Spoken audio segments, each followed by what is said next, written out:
Mana sebelah sana tepuk tangannya coba. Yang sini mana? Yang tengah mana? Semuanya tepuk tangan. Ternyata guru itu persis anak TK. Assalamualaikum warahmatullahi wabarakatuh. Sampurasun. Di depan kita ada seniman pencipta lagu pada masanya, playboy pada usia 25 tahun, ketua DPRD Provinsi Jawa Barat. Jadi ketua DPRD ini seniman, pencipta lagu. Saya tahu deretan pacarnya ketika muda membuat saya geleng-geleng kepala. Tapi dia berhasil insaf di saat tua. Tepuk tangan ya, hidup itu adalah rangkaian seni. Saya ucapkan terima kasih Pak Kasdam, Pak Kasdip, para Dandim, Pak Kapolres yang mewakili Polda Jabar, semua hadir di sini. Pak Sekda, yang paling utama yang saya cintai, adik-adikku, calon pemimpin masa depan, para guru, semua hadir. Seonggok jagung. Apa sih yang ada dalam pikiran saya? Saya tuh nganggap saya tuh akan dibully oleh anak-anak sekolah. Tapi ternyata tidak. Setiap turun, Pak Dede, Bapak minta duit. Bahwa bersikap disiplin, membuat arah kehidupan yang sesuai dengan arah kenegaraan, tidak akan membuat kita kehilangan citra sebenarnya. Apa sih yang ada dalam pemimpin-pemimpin saat ini secara umum? Takut berbuat yang merusak citra. Takut dimusuhin. Kalau setiap orang melakukan sesuatu takut dimusuhin, polisi nggak akan nangkap penjahat. Kenapa? Maka seluruh keluarganya akan ada dendam pada polisi. Bayangin loh. Kalau takut citra buruk, tentara nggak mau nembak. Kalau ditembak nanti saya di video viral. Ini pemberontak, tidak akan saya bunuh. Saya ampuni dan saya ajak makan, kemudian saya ikut pada mereka. Kacau. Saya ngomong teknologi. Negara-negara yang menguasai sains dan teknologi tinggi, itu sudah punya big data. Big datanya adalah seluruh warga Indonesia itu otaknya sudah ada dalam data computerized mereka. Keinginannya apa orang Indonesia? Kesukaannya apa? Arahnya apa? Mereka sudah tahu. Karena mereka sudah tahu maka dijual, kemudian mereka menjual produk.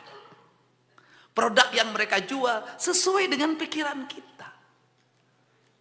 Kita boleh bangsa Indonesia berteriak-teriak, kita bangsa religius, berpancasila, beragama. Tetapi mayoritas pengguna media sosial senengnya nonton film porno.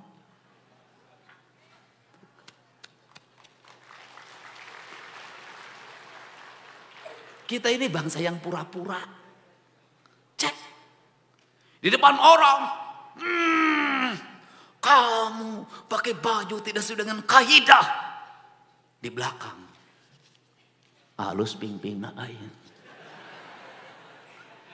Hanya ingin bagus di depan umum, kelakuan di belakangnya beda. Ini loh. Apalagi yang disukai kekerasan. Maka tawuran itu bagian dari skenario. Skenario apa? Skenario digital yang dibuat untuk apa? Membuat candu dalam pikiran anak-anak kita. Untuk apa? Menjadi generasi yang mudah lelah, menjadi generasi yang lemah, menjadi generasi yang seolah-olah bangsa ini tidak perlu diarahi. Itu problem yang saya lihat. Bangsa kita ini, anak-anak kita ini kakinya lumpuh, Pak Kasdip. Kenapa? Tak ada lagi tradisi berjalan, Pak. Keluar rumah naik motor, sana naik motor, kesini naik motor, kakinya nggak bisa lagi. Makanan yang dikonsumsi apa? Ikan yang sudah berbakteri. Apa dampaknya dari ikan yang berbakteri itu ketika dimakan? Generasinya mudah emosi, mudah putus asa hingga angka bunuh diri naik. Apa yang dikonsumsi makanan kita? Daging. Daging yang sudah mengalami proses perubahan gen. Di Amerika kepala nggak dimakan, paha nggak dimakan, sayap nggak dimakan. Karena mereka tahu itu sumber penyakit. Karena ayamnya bukan ayam yang lahir, dikasih makan oleh dedak. Kemudian betinanya dikejar oleh jantan. Bukan. Ayam kita lahir tanpa ayah. Melalui proses rekayasa genetik. Telur-telur lahir tanpa proses perkawinan. Maka lahirlah generasi yang gak jelas identitasnya. Kadang malam Mimin, siang Maman. Itu loh. Pak Prabowo ceritanya begini. Jajaran TNI pasti diajari di Lemhanas begini. Di Sesko pasti begini. Untuk apa? Biar lahir generasi yang mudah putus asa. Lemah, tidak bisa berlari. Apa jangkauan jangka panjangnya? Gak punya lagi tanah, gak ingat pada kampungnya, gak ngerti bahasa ibunya, gak ngerti kesenian daerahnya. Genetiknya kamu orang mana, Sunda, Jawa, gak tahu. Tinggalnya di rumah-rumah kota, nggak tahu gunung, nggak tahu sawah. Dunia hanya segenggam yang ada di tangannya. Dunia adalah handphone. Setelah itu dia tidak tahu rimba rayanya diambil orang, kandungan emasnya diambil orang, hamparan lautnya diambil orang. Maka nauzubillah jangan terjadi. Take over bangsa ini suatu saat. Kenapa? Lemah. Sekolah-sekolah kebangsaannya di mana? Sekarang kita mulai Sekolah Taruna Nusantara. Akademi Angkatan Darat terbatas. Akademi Angkatan Laut terbatas. Akademi Angkatan Udara terbatas. Pendidikan kebangsaan hilang di bangsa ini. Apa yang terjadi? Generasi yang ngerti arah negara. Apakah tentara suatu saat masih bisa mempertahankan culture yang sudah berubah? Apakah Polri bisa mempertahankan culture yang sudah berubah? Tidak bisa. Akan runtuh. Saya di Jawa Barat ingin mengembalikan kembali citra itu. Ketika saya ngajak, hei anak-anak Jawa Barat bangun pagi. Kenapa? Kita sudah jauh tertinggal. Kenapa? Kedokteran Cina, prakteknya diajarkan seorang dokter berlari di stadion untuk menjemput pasien. Unhan mengajarkan bagaimana orang-orang akademik itu punya spirit kebangsaan yang tinggi. Tidak bisa kata siapa orang pinter itu tidak boleh lari. Orang pinter harus lari. Kalau orang pinter tidak berkeringat, orang pinter tidak digerakkan, yang diandalkan hanya otaknya, maka setelah stroke ilmunya tidak bermanfaat. Kalau dia punya diabetes akut, ilmunya tidak bermanfaat. Hanya mengandalkan otak, ototnya tidak digerakkan, tidak bermanfaat. Karena hidup ini ada jiwa dan raga. Ada jisim kuring, ada jirim, ada isim anu kuring. Apa itu? Ada badan, ada isim, ada roh, ada kuring yang memilikinya. Itu yang disebut dengan tritangtu. Ini pendidikan. Kenapa? Undang-undang dasar kita menegaskan bahwa tujuan pendidikan nasional adalah menciptakan manusia Indonesia seutuhnya. Kalau utuh, kata orang Sunda, kaluhur sirungan kahandap akaran. Apa artinya? Intelektualnya dia menjangkau ke alam ide. Karena manusia berasal dari alam ide. Alam ide itu dalam dunia kita disebut dunia maya. Itu adalah alam roh. Aristoteles mengatakan itu adalah abad ide. Orang Sunda mengatakan dalam filsafatnya itu disebut alam bihari. Alam bihari adalah kesetaraan, alam kesamaan. Tidak ada wanita, tidak ada pria, tidak ada pemimpin, tidak ada rakyat. Maka dia ide. Maka di dunia maya demokrasi dibuka. Siapapun bakal dibully. Siapapun boleh membuli. Asalkan apa? Didasarkan pada aspek yang objektif. Tidak bertentangan dengan undang-undang IT. Setara, nggak boleh marah, harus nerima. Itu ide. Apakah ilmu itu dibar? Tidak. Di Sang Hyang Siksa Kandang itu sudah ada. Makanya saya selalu ngomong, alam bihari, alam kiwari, alam poi isu. Tiga-tiganya alam. Filsafat kita mengajarkan kesatuan, tidak ada perbedaan. Barat mengajarkan perbedaan, itu bedanya. Saya lebih senang menekuti filsafat Sunda. Kenapa? Lebih manusiawi, lebih esensi, dan lebih menjangkau masa depan. Problemnya apa dari bangsa Sunda ini? Problemnya dari bangsa Sunda adalah tidak ada budaya menulis.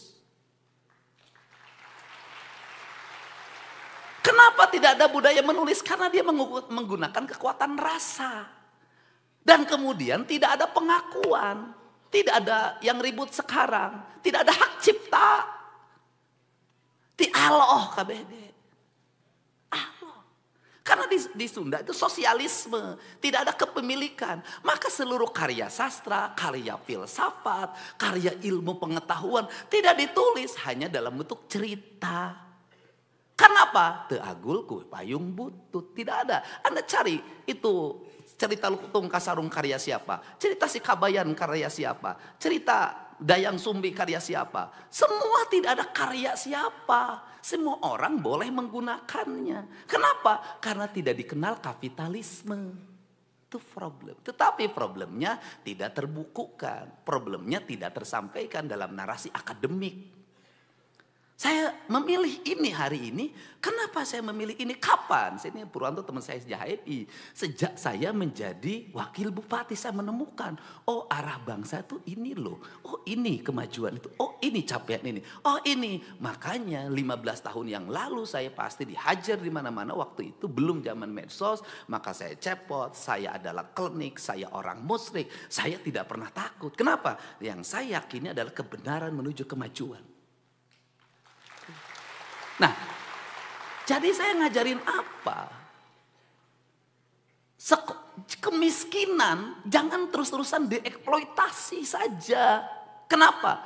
Bagi saya kemiskinan itu jalan menuju kekayaan. Seonggok jagung bagi seorang sastawan jadi kaya. Kenapa? Gara-gara seonggok jagung maka saya mendapat honor baca puisi. Kalau sekali baca 10 juta, awas kasihnya 10 juta ya.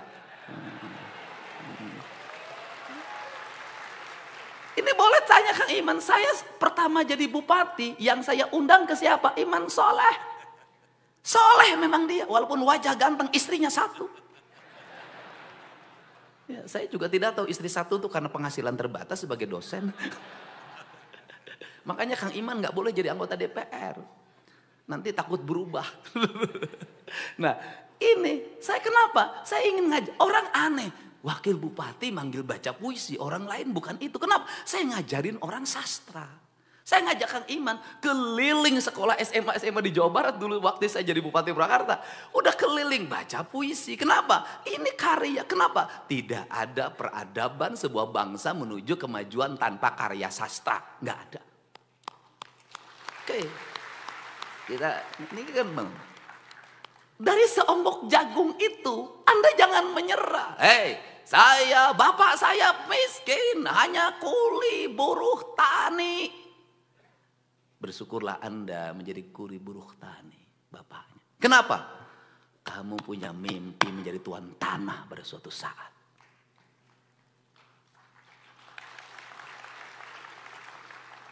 Bapak saya kopral. Berbanggalah menjadi anak kopral. Kamu punya mimpi jadi jenderal. Bapak saya kuli pabrik. Berbanggalah jadi anak kuli pabrik. Kamu jadi pemilik pabrik. Berbanggalah. Kalau saya katakan, kalau Anda miskin, Anda punya kesempatan yang besar untuk menjadi orang kaya. Kenapa? Keadaan akan membawa Anda untuk terbang ke langit. Tidak ada orang yang mental ke atas tanpa tekanan. Tidak ada. Semakin tinggi tekanan, maka semakin tinggi energi yang kita miliki.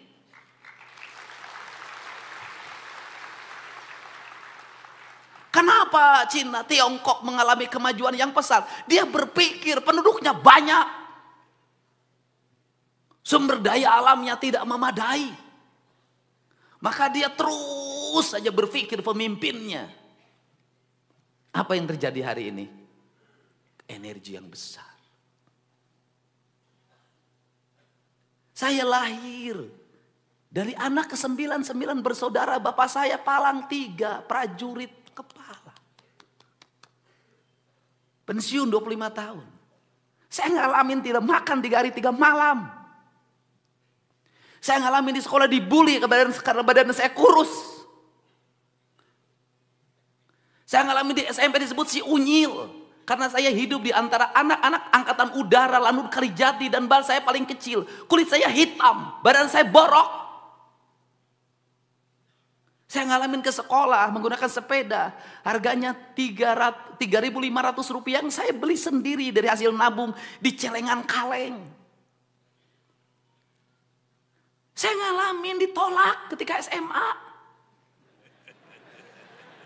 Sama Kokom Komariah.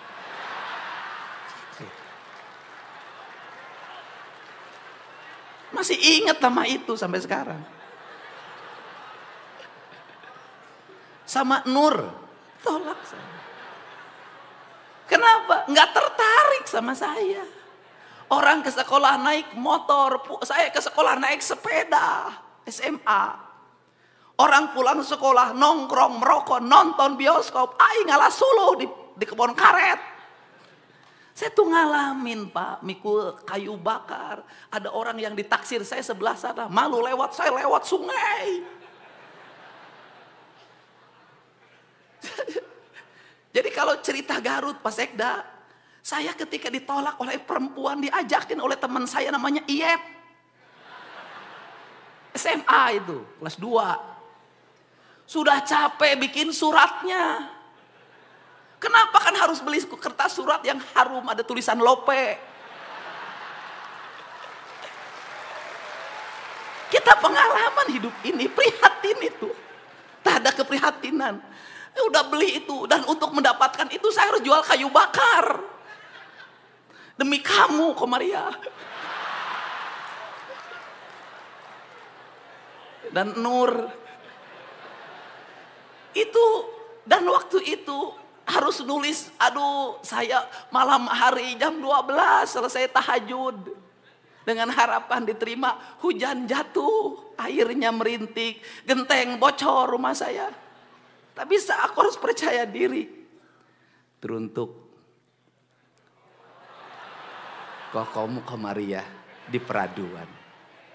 Seiring angin mendesir, air yang jatuh di genting. Kutulis sebuah pesan untukmu. Rindu yang tiada pernah bertemu.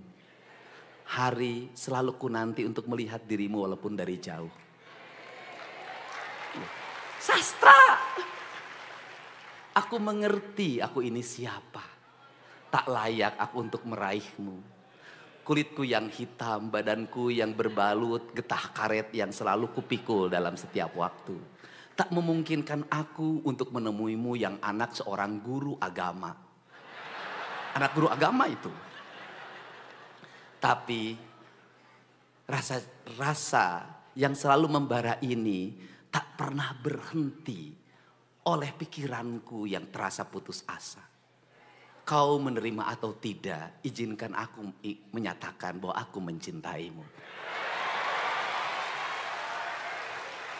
Laki-laki bro. Saya nungguin titipin surat lewat teman, diselipin di buku.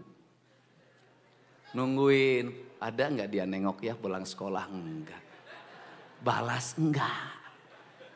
Saya nemuin si Iyep tuh. Aing bogo kasih kokom terima, tenang. Kita pakai cara lain. Bagaimana? Pakai magic kata dia.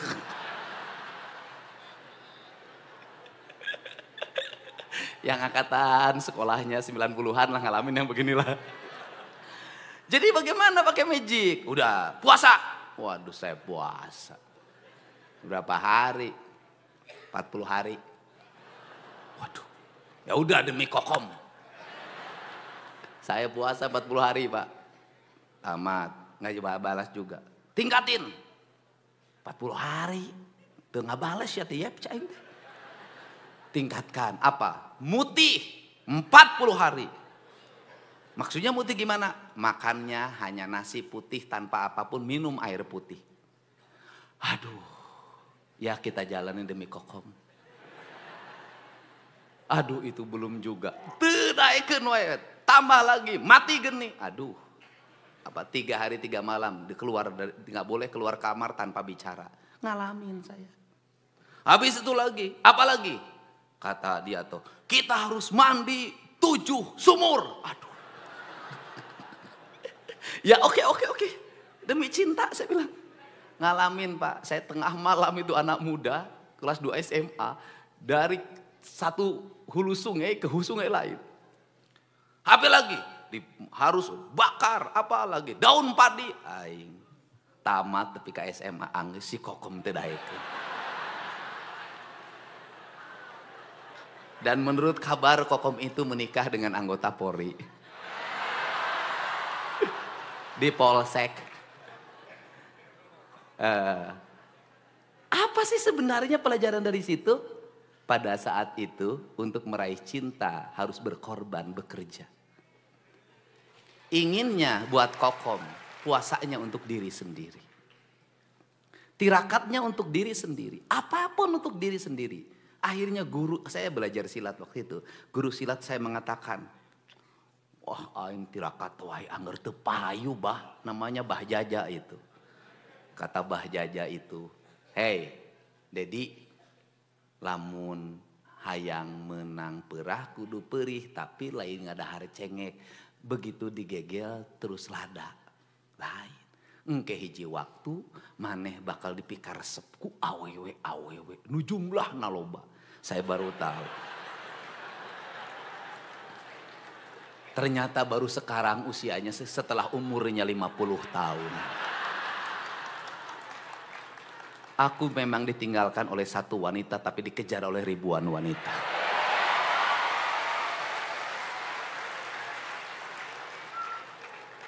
Tapi sayang, cintaku tak akan pernah berlabuh pada yang lain.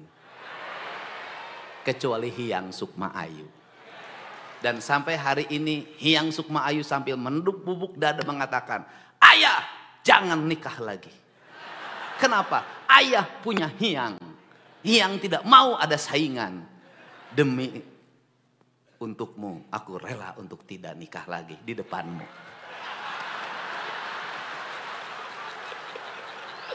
Semangat! Jadi saya tuh ngajarin apa sih anak-anak Jawa Barat itu? Saya keberhasilan saya tidak mengabdi, saya berhasil. Saya ingin menjadi keberhasilan anak-anak Jawa Barat. Saya ingin nanti ada gubernur Jawa Barat setelah saya bernama Udin. Saya ingin ada gubernur yang terlahir dari pemulung. Ada gubernur yang terlahir dari buruh tani. Saya gubernur yang terlahir dari tentara pangkatnya prajurit kepala palang 3. Daftar Akademi Angkatan Darat Akmil lulus. Kenapa tidak lulus? Berat badannya 47 kilogram. Kurus. Ibu saya, atau gimana, atau harus jadi tentara. Kata ibu saya, kata bapak, kamu satu-satunya anak bapak yang ke-9 tidak ada penerus yang jadi tentara. Makan pepaya, dahar. Pisang, makan. Teman saya ngasih obat namanya Harsen. Biar makannya gede, badannya gede, kamu bisa jadi tentara. Kan kamu jadi backing saya nanti. Kata teman saya, aduh alhamdulillah saya minum pil Harsen. Boro-boro naik badan, pipi gede.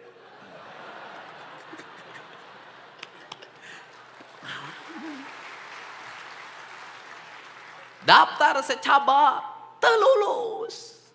Akhirnya saya pindah ikut kakak saya, tinggal di rumah kontrakan, rumahnya mau roboh, tiap hari saya hanya makan nasi dan garam.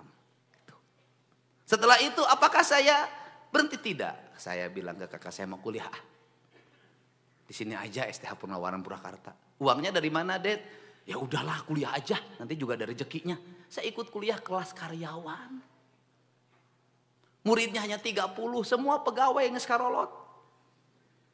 Kemudian saya nggak habis akal, saya dimodali oleh teman saya.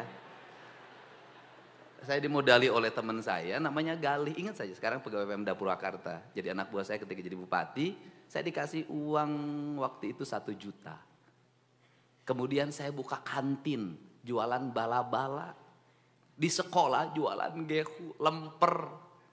Tiap hari begini. Nungguin anak-anak semea Purnawarman jajan. Habis itu saya punya kontrakan sendiri. Itu saya ingat betul. Saya punya teman namanya Komaruzaman. Pegawai pengadilan agama Purwakarta. Mudah-mudahan Pak Komar masih sehat. Jarak dari rumah kontrakan saya ke sekolah itu 5 kilometer. Saya ngakalin diri untuk gratis. Ketika pulang, berangkat saya jalan kaki, pulangnya apa? Saya lapar nih, tapi gimana uang saya biar gratis nih, biar awet. Saya ikut sama temenin Pak Komar jalan, Pak Komar juga. Nah, hanya untuk apa? Karena setiap pulang dengan Pak Komar, saya pasti diajak makan nasi goreng. Gratis. Jadi, buat anak-anakku, tidak ada alasan bahwa Anda miskin, Anda tertinggal. Tidak ada alasan. Apa yang terjadi di abad hari ini? Sudah miskin, kemudian memproklamirkan kemiskinannya. Lemah.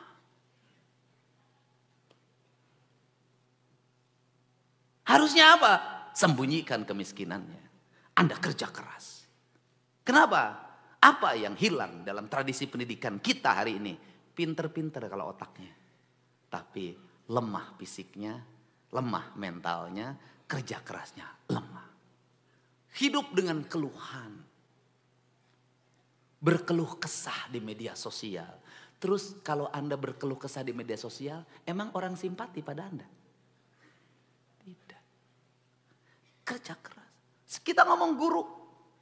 Apakah guru sekarang menderita? Menurut saya tidak lebih menderita dibanding guru zaman dulu.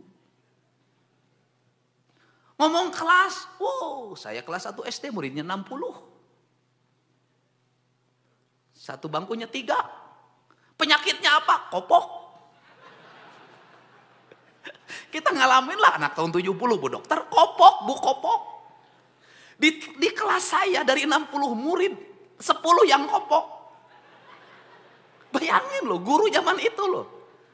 Habis itu sekolahnya giliran, pagi, sore, siang, jam 1 udah dari sawah, ngangon doma, teu mandi heula, masuk ke kelas kopok. Itu sekelas baunya luar biasa. Penyakitnya kedua lagi ololeho. Murid zaman dulu kesini. Ke sekolahnya ada yang disenal, ada yang enggak, ada yang nyeker. Itu kakinya belah-belah. Ke sekolah suka dipariksa.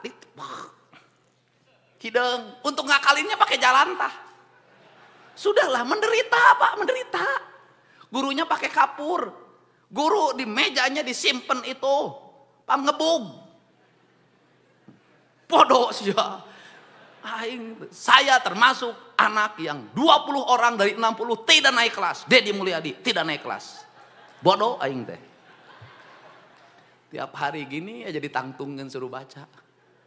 Kieu. Apakah guru zaman itu dilaporin polisi? Tidak. Di sekolah digampar, geplak. Pulang ke rumah, kunaon sia dicabok ku guru. Tadi maledog sekolah make batu, gaplok deui. Punten ya, mohon maaf kita memang hari ini sudah harus mengikuti ratifikasi perjanjian perlindungan anak. Tetapi anak waktu itu lahir anak kokoh. Hari ini anak lebih galak tibatan gurunya. Anak lebih galak tibatan bapaknya. Anak-anak hari ini tumbuh lemah. Dan mohon maaf banget. Tahun 70-an anak-anak orang kaya tuh santai. 80-an. Anak orang miskin kerja keras. Saya ingat betul di desa saya. Anak orang kaya gak ada yang sukses, ya biasa aja standar. Tapi anak-anak yang biasa tuh sukses-sukses. Kenapa? Waktu itu beda. Hari ini terbalik. Anak-anak orang kaya disimpan di yayasan, pendidikan, anak tentara, akademi angkatan darat. Anaknya angkatan darat lagi besok. Karena disiapin. Anaknya politisi, disiapin jadi anggota DPR lagi. Anak gubernur disiapin jadi gubernur lagi. Anak bupati disiapin, anaknya jadi bupati lagi. Anak kepala desa disiapin. Anak Jairoh. Karunya. motorna belum lunas, sudah dipurutulan, diganti knalpotnya, ikut rombongan geng. Mohon maaf, bonceng perempuan, setelah itu hamil. Kan saya banyak nanganin. Kawin sebentar, setelah itu pisah lagi. Anak usia muda, sudah punya anak lagi, bapaknya miskin. Sudah mikirin 3 anaknya dari perkawinan yang sebentar-sebentar. Saya nanganin Pak yang begitu. Bukan kata orang. Saya sendiri, saya tahu keadaan mereka. Apa? Lemah Pak. Yang miskin akses politiknya makin lemah, akses ekonomi makin lemah. Anak-anaknya, ibunya di sawah hitam melegam. Jadi kuli ngaramet, anaknya gaya-gayaan. Mohon maaf. Ditambah lagi dapat bansos, makin lemah. Saya ingin nih sekolah rakyat dibangun Pak Prabowo, cita-citanya merubah itu loh. Saya ingin sekolah rakyat, sekolah Taruna Nusantara itu hadir dalam setiap ruang keras di seluruh Jawa Barat. Sekolah yang setara melahirkan kelas menengah.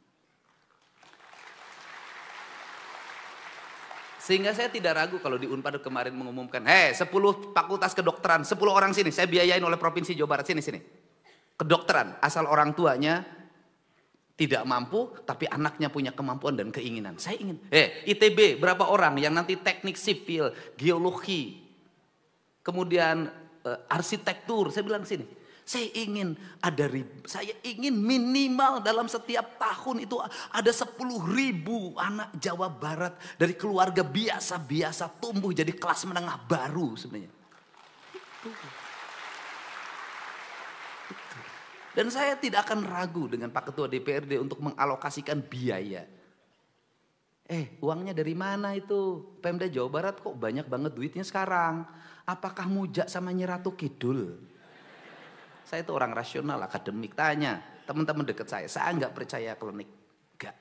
Tapi saya memahami Nyi Ratu Kidul itu simbol dari laut. Dan di mana manusia kalau ingin mengalami kemajuan maka harus memuliakan laut. Agar apa? Agar dia bisa mendapat keberkahan dari apa yang menjadi kandungan kekayaan laut itu. Tidak boleh dieksploitasi. Tidak boleh dirusak.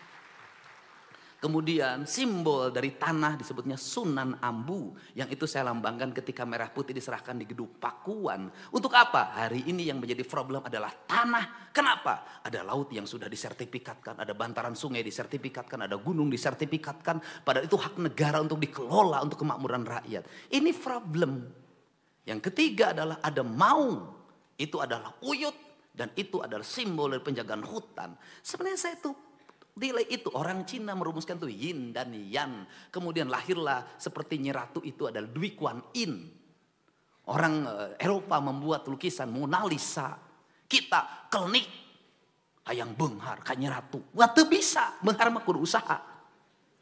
Nah, ini yang di otak saya itu. Tetapi saya bilang meraih kemajuan sains, teknologi, kita tidak boleh terputus dari sejarah masa lalu sebagai bangsa. Jadi untuk itu saya ucapkan terima kasih bagi anak-anakku, guru-guruku yang semangat. Nah kemudian mengajar pagi 6:30, hitungannya apa? Hitungannya kan sudah terkompensasi Jumat, Sabtu itu kan libur. Saya dulu merumuskan pendidikan 7 poe atikan.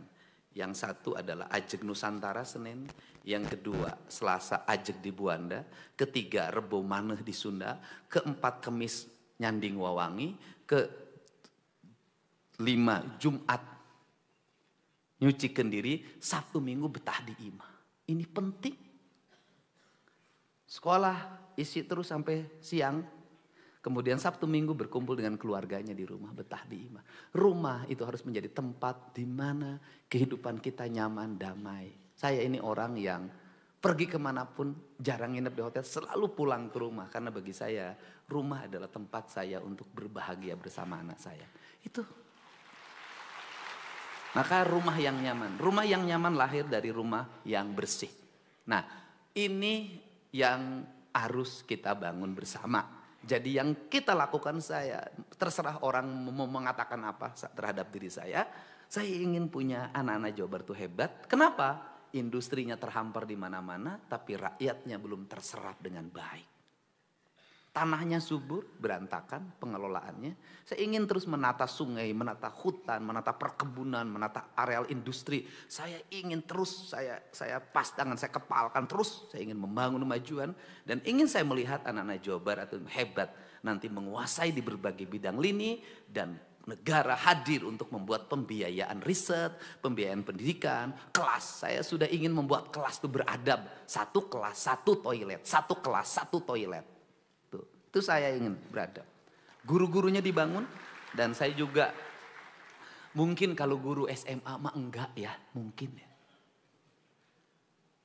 Saya waktu jadi bupati dulu, kalau guru SD terutama itu sangat bestie sama Bang Jabar. Ngajarnya di SD Sukamulya tapi SK-nya di Bang Jabar. Enggak apa-apa kalau uangnya untuk produktivitas. Pakai gade sawah, pakai bangun rumah, pakai beli kebon. Ini kan yang terjadi adalah uang ini pakai motor, mobil, rumah nggak punya, mobil rusak, motor hancur. Bang, banyak yang sudah selesai jadi guru, rumah pun nggak punya. Ini harus dirubah. Pegang tabungan siswa, pakai dikit-dikit pas kenaikan kelas. Lah itu pengalaman saya sama kakak saya kok, almarhum. Kakak saya itu almarhum, tiap kenaikan kelas harus ganti itu suaminya itu. Ini kan pengalaman saya, keluarga saya guru ada satu orang. Nah ini rubah perspektif. Dan kenapa saya mohon maaf juga, nanti harus ada aturan juga Pak Kepala Dinas. Tidak boleh masuk pedagang yang menawarkan barang ke sekolah. Baik untuk murid maupun guru. Stop, tutup kunci. Kenapa Pak? Lamun tukang nu nganjukeun datang ke sekolah, Pak guru kabitaan. Mohon maaf. Tradisi ini bener nggak nih ngomong saya ngomong? Udah kunci aja. Aduh Pak, unggal poe guru nganyuk terus. Aduh, udah jangan. Saya ingin guru-gurunya terbebas dari tekanan ekonomi. Selain kita berpikir tentang kesejahteraan ke depan, kita ukur fiskalnya dengan baik. Tetapi juga gurunya pengeluarannya harus mulai ditekan. Untuk itu saya ke Pak Kadis. Ini saya sampaikan ke Pak Kadis. Manusia itu akan sejahtera cukup dengan negara melahirkan dua hal menurut saya. Jamin kesehatan gurunya, permudah kepemilikan rumahnya. Ini guru. Makan segala macam berasa ngurus sendiri. Untuk itu Dinas Pendidikan perlu mendata guru yang belum punya rumah. Tidak ada salahnya pemerintah Provinsi Jawa Barat juga memberikan bantuan perumahan bagi guru. Nggak ada salah. Pak Sekda, nggak ada masalah. Jadi kita kan hari ini saya paling cepat tuh. Bantu ini 40 juta, 50 juta. Nggak apa-apa. Nanti guru yang punya rumah di-record dulu problemnya apa. Nanti dilihat problemnya apa. Kalau dia memang berproblem dan layak untuk dibantu punya rumah oleh provinsi, nggak ada masalah. Provinsi membantu rumah untuk guru, nggak ada masalah. Yang kedua, selain guru apa? Penjaga sekolah. Ini harus mendapat perhatian. Mang. Ini penting. Ini komponen. Yang berikutnya apa lagi? Jaminan kesehatan. Apa problem jaminan kesehatan BPJS sekarang? Aneh-aneh. Suhu badannya 40 derajat belum bisa dirawat. Liur sugan. Ya kumaha, pasien itu dokter jaga di IGD itu bertengkar dengan pasien. Diusur, oh mohon maaf pulang lagi belum 40 derajat. Kenapa? Kalau nggak 40 derajat nanti BPJS-nya nggak bayar. Bayangin. Sekarang gini, saya minta Kepala Dinas Pendidikan itu aktif. Kan punya UVTD, punya kepala sekolah. Guru nanti suruh lapor kalau ada guru yang sakit, mengalami problem harus cuci darah, gantung segala macam, lapor ke kepala sekolahnya. Kepala sekolah nanti ngomong ke UVTD, UVTD-nya nanti bisa langsung ke gubernur. Saya biayain tuh rumah sakitnya. Sudah. Ini. Dan yang terakhir, ternyata saya baru tahu Jawa Barat termasuk 7 keajaiban dunia. Apa Apa itu 7 keajaiban dunia? Guru-guru di Jawa Barat tuh saktinya luar biasa. Apa kesaktian guru dari Jawa Barat? Walaupun gajinya tinggal 200.000 karena dipotong BJB.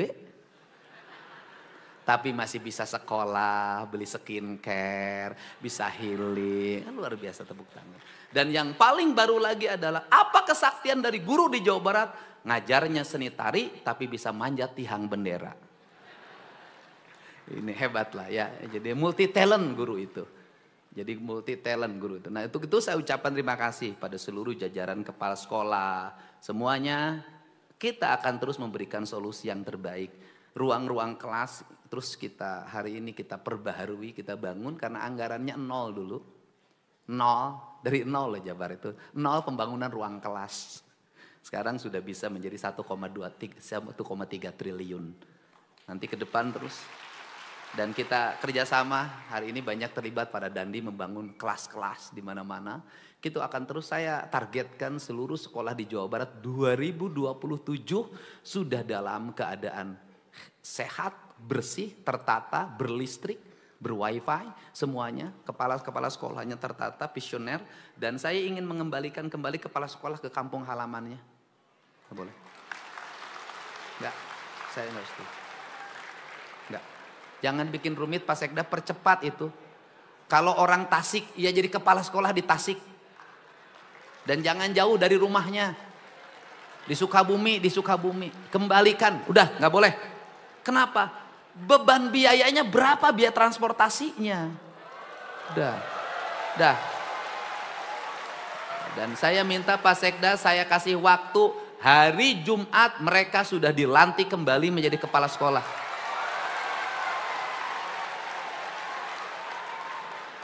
Di provinsi biasa begitu Pak.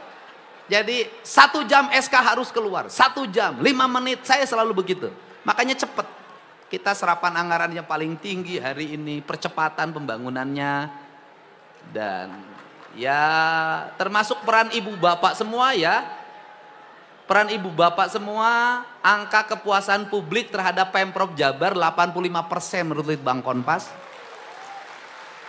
Dan Pak Kasde, Pak Pangdam, yang paling menarik justru yang tidak ada dalam RAPBD. Barak militer adalah kegiatan yang paling disukai oleh rakyat Jawa Barat. Saya juga mengucapkan terima kasih buat jajaran Polri, Polres yang membantu jam malam. Ini penting Pak, anak-anak kita ini kurang tidur, tawuran, segala macam, udahlah. Saya tuh sedih Pak, kalau sudah tawuran yang bayarin saya. Saya itu kan nangani, bayarin rumah sakit bagian saya, dia yang ngebacok. Itu Pak. Anda tahu nggak biaya rumah sakit kalau ada bacok-bacok? Saya pernah menghabiskan uang 120 juta. Karena inginnya urai. Begini urai keluar. 120 juta. Waktu kemarin tuh ada lagi 90 juta. Mahal. Nu nggak bacok anak maneh nu mayar aing. Kan ini dan saya ngumumin lagi nih Pak Kadis. Saya nanti kasih hadiah untuk sekolah terbersih, tertata, terapi. Tingkat juara Provinsi Jawa Barat. Saya kasih stimulus pembangunan 5 miliar.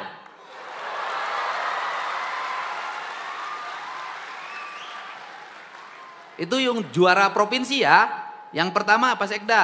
Juara provinsinya yang pertama 5 miliar. Juara keduanya 3 miliar. Juara ketiganya 2 miliar. Nanti ada yang juara kabupaten.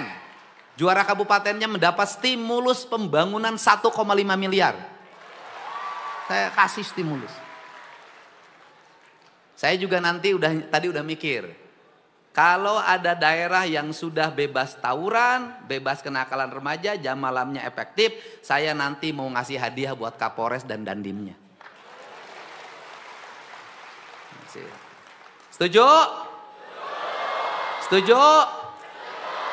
Nanti juga kami akan mengumumkan sekolah terkotor di Jawa Barat. Ya kalau terbaik diumumin terkotor. Saya juga sudah minta Pak Sekda mengumumkan guru terbaik dan guru termalas. Umumin. Umumin Pak di situsnya. Ya betul nggak? Jadi di situsnya itu ada situs dinas pendidikan diumumin. Bulan ini guru yang paling rajin ini di kecamatan ini. Yang paling mal ini umumin. Bikin animatifnya. Guru maneh caing teh. Untuk itu ucapkan terima kasih. Mohon maaf banget ini gubernurnya banyak ngatur pada di ini segala diatur. Ya sekolah itu adalah aturan. Kalau nggak mau masuk dalam aturan nggak mau masuk sekolah. Dan terakhir kita belajar deh. Dari siapa? Dari TNI Polri. Di antara seluruh pejabat pegawai negara yang paling banyak aturan siapa? TNI Polri. Baju diatur, pasang lencana diatur, masukin diatur, sabuk diatur, sepatu diatur, tinggi badan diatur, rambut diatur, berat badan diatur, semua sudah diatur. Apakah TNI Polri tidak bahagia? Bahagia ternyata. Apakah TNI Polri dianggap organisasi yang tidak tertata? Paling solid. Siap salah, siap salah. Itu kalau ditegur pimpinan, siap padahal benar. Kenapa? Karena di mata pimpinan semuanya salah. Kalau di TNI Polri pemimpinlah yang penentu kebenaran. Siap salah, walaupun benar sebenarnya siap salah. Nah gitu, makanya kemarin saya marahin sekda. Hei, kamu salah itu. Kamu ngomong aja cukup satu. Siap salah, tak itu, siap salah. Kalau sipil argumentasinya panjang, Pak Sekda, panjang. Udah jangan panjang-panjang. Aku salah si ate caing teh. Siap salah cukup caing teh eta. Karena profesor, doktor, Pak pakai argumentasi, landasan berpikir, filosofi ganeng caing teh. Siap salah, komando. Sipil itu harus ditertibkan, Pak. Sipil itu. Ya, walaupun tahulah. Jadi pemimpin itu kan kadang siap di depan, di belakang diomongkan. Ngomong aing pusing, siap salah. Nah nanti itu pemimpin itu nanti ngaku itu di ujungnya. Jadi kalau saya tadi saya yang salah bukan anak buah yang salah. Tapi di ujung nanti sebenarnya mana udah bener tapi ulah hareupeun anak buah sia teh wibawa kudu dijaga. Itu seni memimpin dan pemimpin tuh dalam militer, dalam Polri sama. Biasanya anak buah yang paling sering dimarahin itulah anak buah yang paling disayangi. Kenapa? Karena kalau sudah tidak disayangi nggak usah ditegur, nggak usah diluruskan, nggak usah dibangun, biarin masih ya weh. Nah saya ini. Nah, kepala dinas pendidikan ini termasuk yang sering belegug siapa? Cuk aing teh belegug siapa? Gitu. Cicing kudu kumaha atuh cenah gitu. Belegug siapa? Stres tuh Pak. Pertama jadi kepala dinas pendidikan tidak saya tanya selama 2 bulan. Belegug siapa cak aing teh? Nah gitu. Tapi kan tidak ditanya barijeng diangkat jadi eselon 2 di provinsi kan nggak ada masalah. Daripada ditanya di mutasi. Kamu teh guru yang paling baik, aku sayang sama kamu. Sekarang kamu ngajar tuh di ditu. Oke, semangat, Bo. Semangat ya. Nah, kemudian anak-anak itu ngeluh persoalan pulang terlalu sore. Betul tidak anakku? Sekali lagi betul tidak?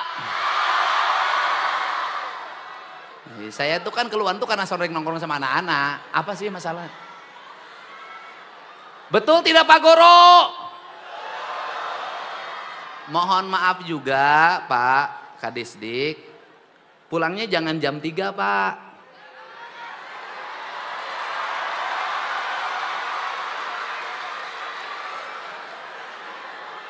Bayangin loh, mereka sudah bangun jam 5, setengah 5, berangkat ke sekolah setengah 7, terus kalau pulangnya ke rumah setengah 4 Pak, capek Pak, kelelahan.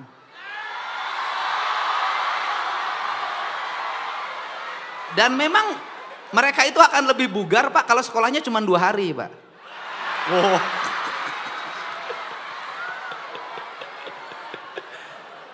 Siga nyihiang bolos wae. Nyihiang itu anak saya itu lebih lucu. Sekolah pertama kelas 1. Sudah seminggu udah pindah kelas. Saya bilang Nyihiang kok kenapa jadi kelas 2? Kelamaan gitu. Terus gimana? Minggu depan Nyihiang mau pindah kelas 3. Kacau saya bilang. Saya bilang anak-anak juga. Nah menurut saya idealnya coba ukur secara psikologi anak itu bisa kuat berapa jam dalam sehari. Kalau masuk setengah 7 menurut saya Menurut saya nih, saya bukan ahli pendidikan, menurut saya 1:30 itu sudah harus pulang.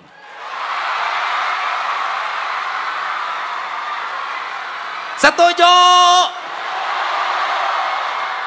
Sebenarnya yang berteriak tuh bukan anak-anak, guru. Tapi guru nyuruh ke anak-anak. Nah, oke. 1:30 itu harus pulang, Pak. Karena hitung jam kerja PNS. Mohon maaf. PNS itu, ASN itu masuknya jam 8. 7:30 kan? Ya kan? 7:30 kan? Pulangnya 2:30. Hah? Jam 4. Tapi kan ngerjanya bukan kayak guru. ASN mah macam HP hunggul digaji kikiran. Bener nggak? Jangan disamain nama guru. Nutur-nutur gubernur hunggul digaji, gituan hunggul. Gaji. Jangan disamain. Guru ini kan fokus, Pak. Fokus, fokus. Ya kan? Fokus. Nah, coba tolong dikaji lah. Saya akan minta kaji saja. Mereka pulangnya jangan jam 2:30 atau 3:30. Pulangnya 1:30.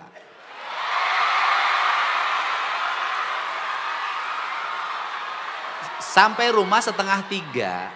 Dia mandi, istirahat 3:30 sudah berkumpul di rumah. Tapi dengan catatan anak sekolah pulang sekolah langsung ke rumah. Jadi nanti kalau nanti Polri menemukan anak-anak pulang sekolah tidak langsung ke rumah, maka jam pelajarannya tambah sampai maghrib. Setuju nggak? Saya ini sudah begini loh ketemu anak-anak, knalpot brong. Knalpot brong, aing gubernur ya. Sia lamun teu ganti knalpot brongna, besok tidak naik kelas. Saya begitu Pak sekarang. Tapi kan saya kasihan sama anak-anaknya, 400.000 ganti knalpot. Akhirnya itu anaknya ngajain, rombongan 8 orang isukna. Sia goblok, aing ganti kabel lo bolo teuing. Pak knalpot brong, Pak. Aduh, awas cirian. Saya itu Pak, mohon maaf jajaran Polri, saya itu di kampung saya di Lemur Pakuan tidak boleh lewat motor yang knalpotnya brong. Saya sudah mengganti lebih dari 100 knalpot. Kenapa? Sekolah tuh ngajarin pendidikan. Yang harus ngejelasin tentang knalpot brong itu adalah guru biologi. Atau guru fisika. Itu gelombang yang bisa diterima oleh telinga itu berapa gelombangnya, kekuatannya. Gitu, kemudian gurunya bikin sampel, kepinter. Guru ngambil motor masukin ke ruang kelas. Anak yang kemudian diukur tekanan gelombangnya, kan ada alat ukurnya tuh. Terus kemudian anak-anak itu suruh mendengarkan. Itu cara, itulah disebut studi tour.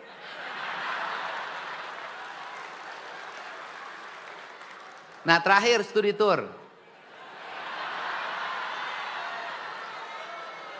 Nih, gini deh.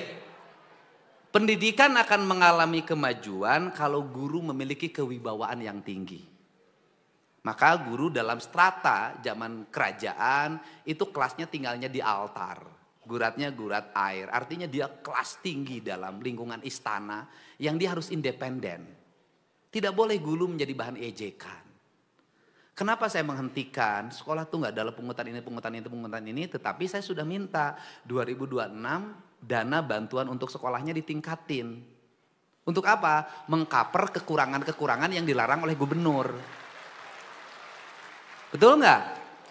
Kan nggak boleh ini, nggak boleh ini, nggak boleh ini. Tapi di sekolah itu kan kadang-kadang ada kebutuhan ini, kebutuhan ini. Nah itu harus dihitung detil dalam rencana anggaran.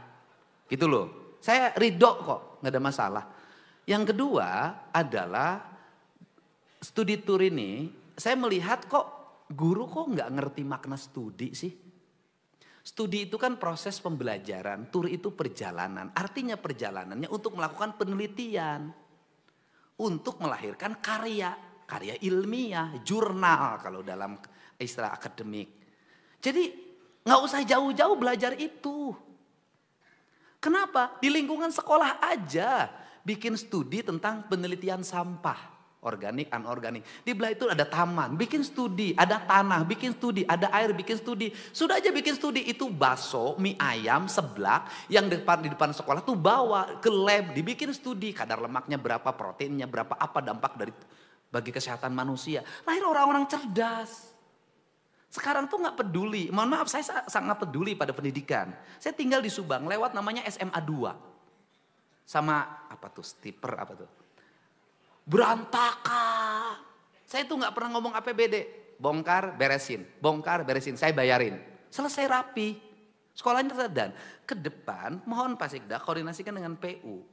1 kilometer menuju sekolah harus bertrotoar dengan baik.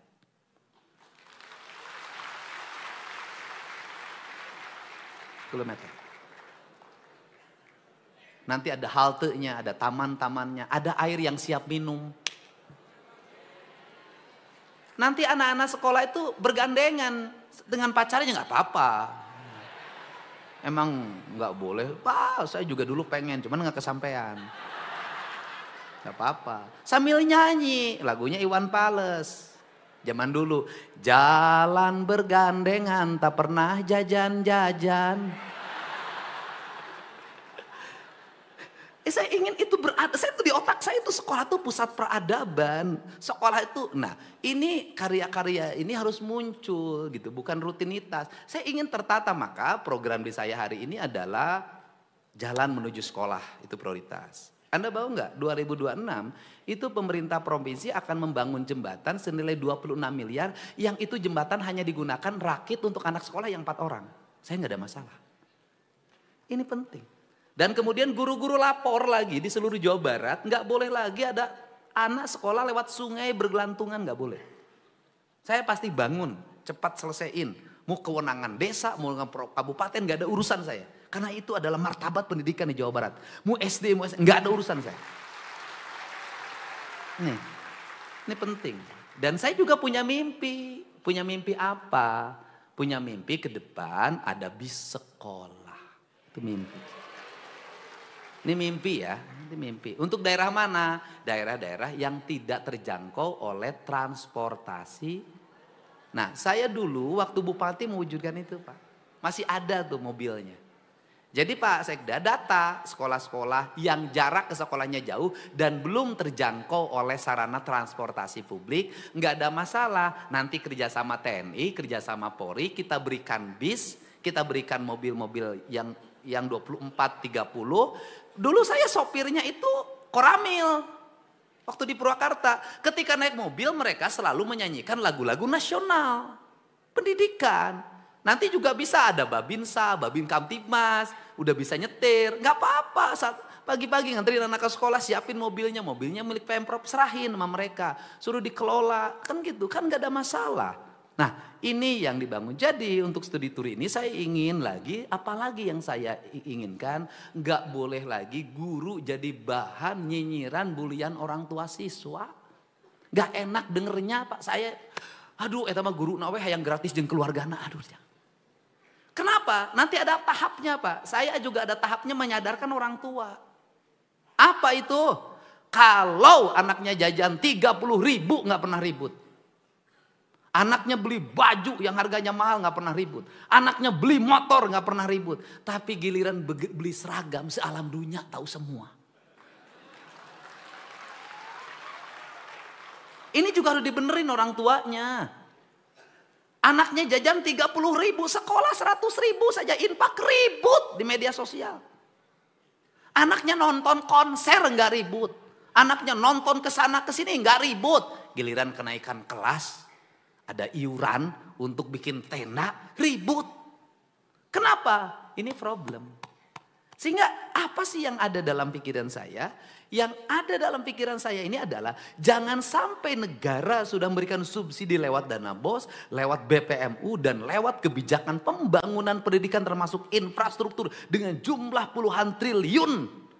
Tetapi orang tua tetap budget pendidikannya mahal. Karena biaya lain-lain anaknya terlalu banyak. Saya ingin menekan ini. konsisten pendidikan free, maka orang tuanya juga harus memberikan pendidikan bagi anak-anaknya. Anak-anaknya jangan lagi dimanjakan oleh uang dalam setiap waktu. Saya ingin merubah itu sebenarnya culture. Asal sohor, kajenting, tekor. Saya enggak mau. Ini culture yang ini bangun. Untuk itu saya ucapkan terima kasih atas dukungannya pada semuanya. Mari bersama-sama wujudkan pendidikan yang berkualitas, yang bermartabat, pendidikan istimewa bagi masyarakat Jawa Barat, dan guru-guru yang istimewa, murid-murid yang istimewa, anggaran yang istimewa, kurikulum yang istimewa. Semua harus dilakukan dengan keistimewaan. Saya ucapkan terima kasih. Saya tidak bisa sampai akhir karena saya ditunggu di Unpad. Ada kunjungan Bu Titi, Pak Soeharto ke Unpad. Saya sudah ditunggu di sana. Semangat! Semangat! Semangat semuanya. Kita bangun sistem yang transparan, terbuka, akuntabel. Ini adalah prasyarat menuju kemajuan. Kita bangun anak-anak Jawa Barat, cager, bener, pinter, singer. Wallahu muwaffiq ila aqwamit thoriq. Assalamualaikum warahmatullahi wabarakatuh. Sampurasun.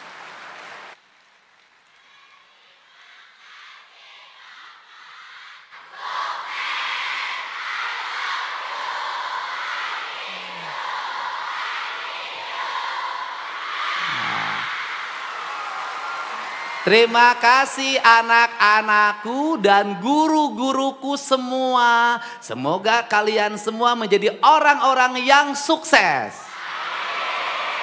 Sekolahnya santai, rezekinya banyak. Candu. Bukan rumah kita sendiri.